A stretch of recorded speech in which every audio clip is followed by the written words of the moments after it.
स्वदेशी ਦੀਆਂ ਗੱਲਾਂ ਕਰਨ ਵਾਲੀ ਆਰਐਸਐਸ ਜਵਾਬ ਦੇਵੇ ਉਹ ਤੁਹਾਡਾ ਪਾਲਿਆ ਹੋਇਆ ਸਾਨ ਹੈ। ਆਹ ਨਰਿੰਦਰ ਮੋਦੀ ਜਿਹੜੇ स्वदेशी ਦੀਆਂ ਗੱਲਾਂ ਕਰਦੇ ਹੋ, ਜਦੋਂ ਸਰਦਾਰ ਪਟੇਲ ਦੇ ਬੁੱਤ ਤੇ ਕਰੋੜਾਂ ਰੁਪਇਆ ਥੱਪਿਆ ਤਾਂ ਇਹ ਸਾਰੀ ਆਮਦਨ ਤਾਂ ਚਾਈਨਾ ਨੂੰ ਕਰਵਾਈ ਹੈ ਤੁਸੀਂ।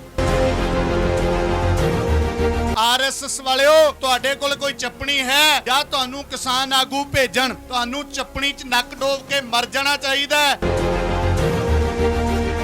स्वदेशी तां साडे किसान ने जदों मुल्क मर रहा सी ठूठा लैके मंगदे सी, उस वक्त ये अणखी मेहनती लोगों ने ढिड भरिया पूरे मुल्क दा।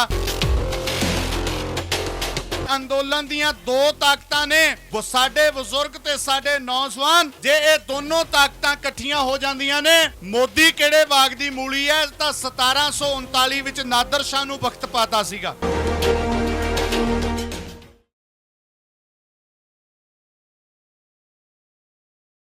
हम हर स्यों धड़ा किया मेरी हर टेक, मैं हर विन पख धड़ा अवर न कोई, हों हर गुण गावां असंख अनेक। पंजाब दे अणखी बहादुर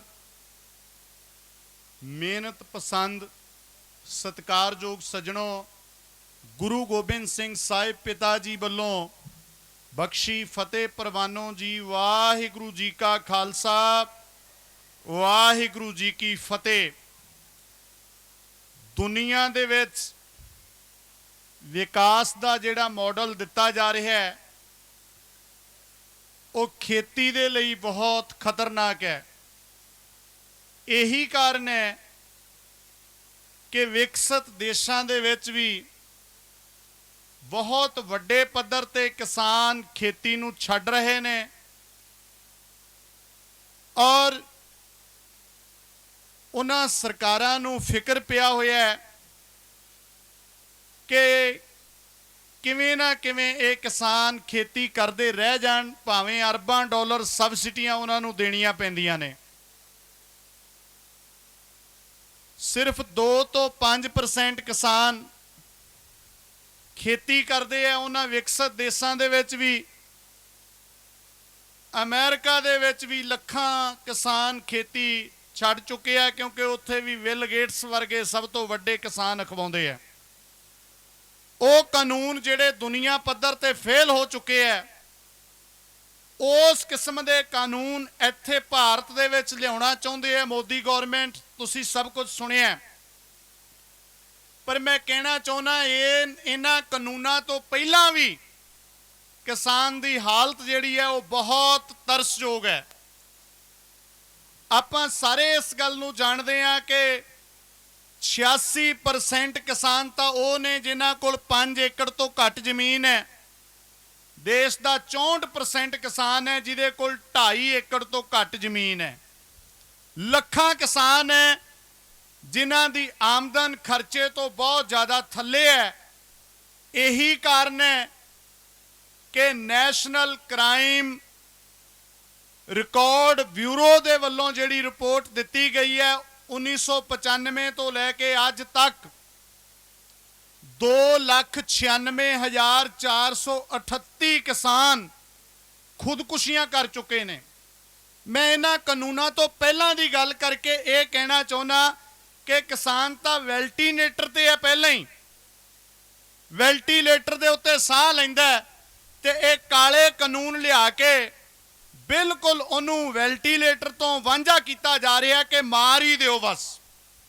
बाकी जिहड़ी ये कॉन्ट्रैक्ट बेस ते खेती की गल करते हैं वो भी असी सारे पंजाब वाले जानते हैं जिहड़े गन्ने की वजाई गन्ने की खेती करते हो। हालांकि कानून ये कहंदे 1966 दे विच जिहड़ा शुगर कंट्रोल ऑर्डर लागू होया, जिहदे मुताबक ये है कि मिल मालक नूं 14 दिनों के अंदर अंदर संबंधित किसान नूं पेमेंट करनी पऊगी। जे नहीं करता तो उन्होंने 15% ब्याज देना पऊ। जे ना देवे तो फिर जिम्मेवारी डीसी की बन जाती है, भावें वो मिल मालक की जायदाद अटैच भी करे, वो पैसे 15% ब्याज समेत जिहड़े ने उन्हें दवाने हैं डीसी ने। पर प्रैक्टिकली हुंदा की है, पहला मर मर के ਮਿਹਨਤਾਂ ਕਰਕੇ ਤੁਸੀਂ ਫਸਲ ਕਮਾਓ, ਉਸ ਤੋਂ ਬਾਅਦ ਵੇਚੋ, ਫਿਰ ਆਪਣੀ ਹੀ ਵੇਚੀ ਹੋਈ ਫਸਲ ਦੇ ਜਾਇਜ਼ ਆਪਣੇ ਪੈਸੇ ਲੈਣ ਲਈ ਮਹੀਨਿਆਂ ਬੱਧੀ ਧਰਨੇ ਲਾਓ। ਇਸ ਕਿਸਮ ਦੇ ਖਤਰਨਾਕ ਹਾਲਾਤ ਜਿਹੜੇ ਨੇ ਉਹ ਬਣੇ ਹੋਏ ਆ। ਆਪਾਂ ਸਾਰੇ ਇਸ ਗੱਲ ਤੋਂ ਭਲੀ ਭਾਂਤ ਜਾਣੂ ਆ। ਮੈਂ ਬੇਨਤੀ ਇਹ ਕਰਨੀ ਚਾਹੁੰਦਾ ਕਿ ਸੰਘਰਸ਼ ਜਿਸ ਮੋੜ ਦੇ ਉੱਤੇ ਚੱਲ ਰਿਹਾ, ਇੱਥੇ ਬੀਜੇਪੀ ਦਾ ਆਈਟੀ ਸੈੱਲ ਤੇ ਸਾਡੇ ਕੁਝ ਅਨਸਰ ਯਤਨ ਕਰ ਰਹੇ ਹੈ ਤਾਰ ਪੀਡੋ ਕਰਨ ਦਾ।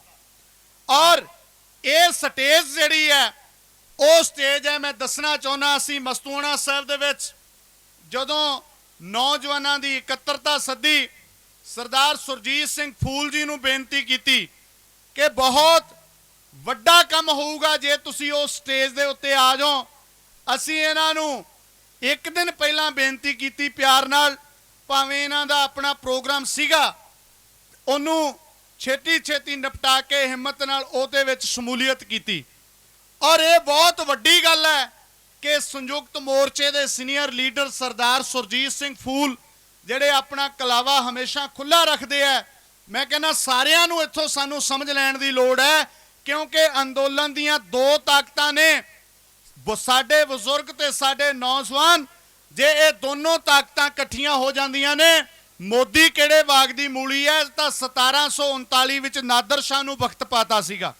ਉਦੋਂ ਵੀ ਸਾਡਾ ਬੁੱਢਾ ਦਲ ਤੇ ਤਰਨਾ ਦਲ ਇਕੱਠਾ ਸੀ, ਜਥੇਬੰਦਕ ਢਾਂਚਾ ਸਾਡਾ ਮਜ਼ਬੂਤ ਸੀਗਾ। ਇਸ ਲਈ ਸਾਨੂੰ ਸਾਰਿਆਂ ਨੂੰ ਜਿਹੜਾ ਯਤਨਸ਼ੀਲ ਹੋਣਾ ਚਾਹੀਦਾ, ਇੱਕ ਮੁਠਤਾ ਦੇ ਨਾਲ ਸਮੇਂ ਦੀ ਜਿਹੜੀ ਲੋੜ ਹੈ। ਤੇ ਮੈਂ ਇੱਕ ਜ਼ਰੂਰੀ ਬੇਨਤੀ ਕਰਨੀ ਹੈ, 25 ਮਾਰਚ ਨੂੰ ਗਾਜੀ ਵੀਰ ਜੀ ਕਹਿ ਕੇ ਗਏ ਨੇ, 25 ਮਾਰਚ ਨੂੰ ਜਿਹੜਾ ਨਵਰੀਤ ਸਿੰਘ ਦੀ ਸ਼ਹਾਦਤ ਨੂੰ ਸਮਰਪਿਤ ਕਿਸਾਨ ਨੌਜਵਾਨ ਇਕਜੁੱਟਤਾ ਮਾਰਚ ਕੱਢਿਆ ਜਾ ਰਿਹਾ ਹੈ। ਮੋਗੇ ਬੁੱਗੀਪੁਰਾ ਚੌਂਕ ਤੋਂ ਸ਼ੁਰੂ ਹੋ ਕੇ ਸਿੰਘੂ ਬਾਰਡਰ ਤੱਕ ਪਹੁੰਚੂਗਾ। ਉਸ ਮਾਰਚ ਵਿੱਚ ਜਿੱਥੇ ਵੱਧ ਚੜ ਕੇ ਪਹੁੰਚਣਾ, ਮੈਨੂੰ ਖੁਸ਼ੀ ਹੋਈ ਸਰਦਾਰ ਸੁਰਜੀਤ ਸਿੰਘ ਫੂਲ ਜੀ ਨੇ ਦੱਸਿਆ ਕਿ ਸਾਡੀ ਯੂਨੀਅਨ ਉਸ ਮਾਰਚ ਵਿੱਚ ਅਸੀਂ ਸਾਰੇ ਆਵਾਂਗੇ, ਸਾਡੀ ਲੀਡਰਸ਼ਿਪ ਆਊਗੀ, ਸਾਡੇ ਵਰਕਰ ਆਉਣਗੇ ਤੇ ਇੱਕ ਮੁਠਤਾ ਦਾ ਜਿਹੜਾ ਸੁਨੇਹਾ, ਜਿਹੜਾ ਗਲਵਕੜੀਆਂ ਅਸੀਂ ਪਵਾਉਣੀਆਂ ਨੇ, ਉਹਦੇ ਵਿੱਚ ਸਫਲ ਹੋਵਾਂਗੇ।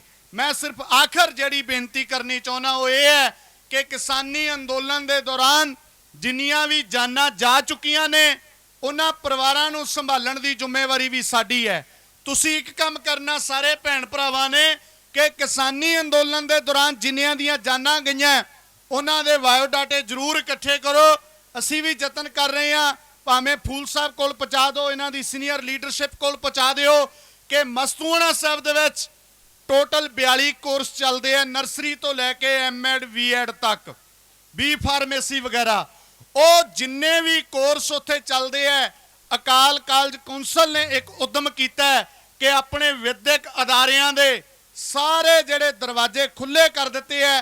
ਟੋਟਲ ਫੀਸ, ਹੋਸਟਲ, ਪੜ੍ਹਾਈ ਦਾ ਸਾਰਾ ਖਰਚਾ, ਖਾਣੇ ਦਾ ਉਹ ਅਕਾਲ ਕਾਲਜ ਕੌਂਸਲ ਕਰੂਗੀ, ਤਾਂ ਜੋ ਸਾਡੇ ਉਹਨਾਂ ਬੱਚਿਆਂ ਨੂੰ, ਉਹਨਾਂ ਭੈਣ ਭਰਾਵਾਂ ਨੂੰ ਇਹ ਨਾ ਲੱਗੇ ਕਿ ਜੇ ਸਾਡਾ ਬਾਪੂ ਉਸ ਅੰਦੋਲਨ ਵਿੱਚ ਜਾ ਕੇ ਜਾਨ ਗਵਾ ਗਿਆ ਤੇ ਸਾਡੀ ਪੜ੍ਹਾਈ ਰੁਲ ਗਈ।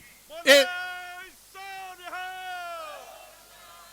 ਇੱਕ ਵੀ ਉਹ ਬੱਚਾ ਪੜ੍ਹਾਈ ਤੋਂ ਵਾਂਝਾ ਨਹੀਂ ਰਹਿਣਾ ਚਾਹੀਦਾ। ਤੁਸੀਂ ਆ ਲੀਡਰਸ਼ਿਪ ਦੇ ਇਹ ਸਾਰਾ ਨੁਕਤਾ ਆਪਣੇ ਬਾਇਓਡਾਟੇ ਸਾਰੇ ਧਿਆਨ ਵਿੱਚ ਲਿਆਇਓ, ਜਿੱਥੇ ਜਿੱਥੇ ਪਤਾ ਲੱਗੇ।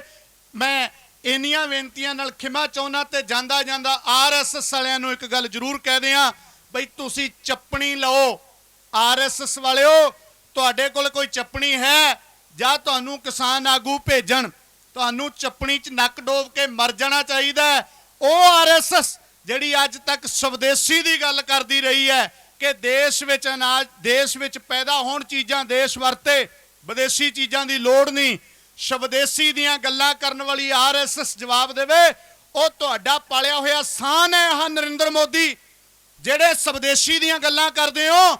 ਜਦੋਂ ਸਰਦਾਰ ਪਟੇਲ ਦੇ ਬੁੱਤ ਤੇ ਕਰੋੜਾਂ ਰੁਪਈਆ ਥੱਪਿਆ ਤਾਂ ਇਹ ਸਾਰੀ ਆਮਦਨ ਤਾਂ ਚਾਈਨਾ ਨੂੰ ਕਰਵਾਈ ਹੈ, ਤੁਸੀਂ ਸਾਰਾ ਕੁਝ ਉੱਥੋਂ ਖਰੀਦਿਆ। ਸੋ ਇਸ ਲਈ ਸਵਦੇਸ਼ੀ ਤਾਂ ਸਾਡੇ ਕਿਸਾਨ ਨੇ, ਜਦੋਂ ਮੁਲਕ ਮਰ ਰਿਹਾ ਸੀ, ਠੂਠਾ ਲੈ ਕੇ ਮੰਗਦੇ ਸੀ, ਉਸ ਵਕਤ ਇਹ ਅਣਖੀ ਮਿਹਨਤੀ ਲੋਕਾਂ ਨੇ ਢਿੱਡ ਭਰਿਆ ਪੂਰੇ ਮੁਲਕ ਦਾ। ਇਸ ਲਈ ਗੁਰੂ ਰਹਿਮਤ ਕਰੇ, ਇੱਕ ਮੁਠਤਾ ਨਾਲ ਆਪਾਂ ਲੜਾਈ ਲੜੀਏ। ਭੁੱਲਾਂ ਚੁੱਕਾਂ ਲਈ ਮਾਫੀ ਚਾਹੁੰਦਾ ਤੇ ਮੈਂ ਬਹੁਤ ਮਾਣ ਮਹਿਸੂਸ ਕਰਦਾ ਕਿ ਇਸ ਸਟੇਜ ਦੇ ਉੱਤੇ ਕਿ ਜਿਹੜਾ ਇੱਕ ਪਾੜਾ ਪਾਉਣ ਦਾ ਯਤਨ ਹੈ, ਐਦਾਂ ਜਦੋਂ ਅਸੀਂ ਇਕੱਠੇ ਬੈਠਾਂਗੇ ਚਿੰਤਾ ਛਿੜੂਗੀ।